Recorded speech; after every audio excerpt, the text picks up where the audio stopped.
शेर सवारी करके मैया मेरे घर भी आ जाना।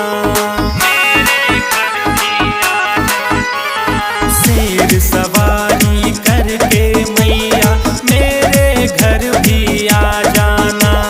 बिगड़ी सबकी बनाती हो, खूब दया बरसाती हो।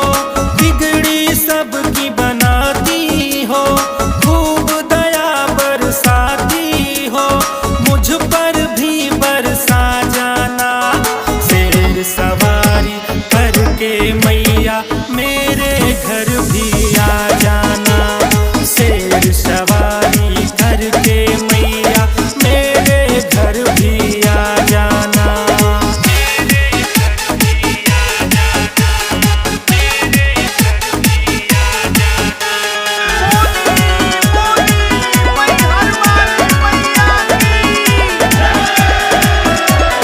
देने वाली तू ही भवानी, सारी दुनिया भिखारी है। किस्मत वाला वो है माता, जिस पे कृपा तुम्हारी है। जिस पे कृपा तुम्हारी है। देने वाली तू ही भवानी, सारी दुनिया भिखारी है।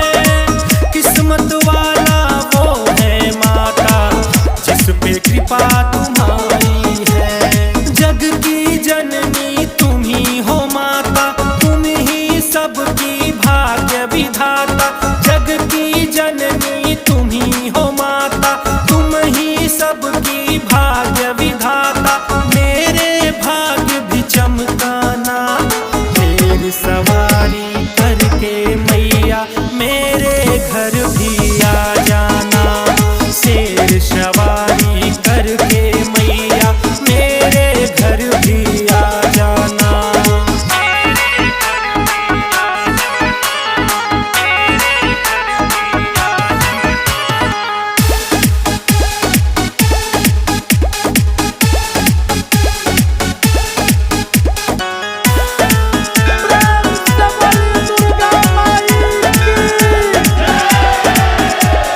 तेरे दर पे जो भी आए, आकर झोली फैलाए। सबके मन की जाने मैया, बिन मांगे सब मिल जाए।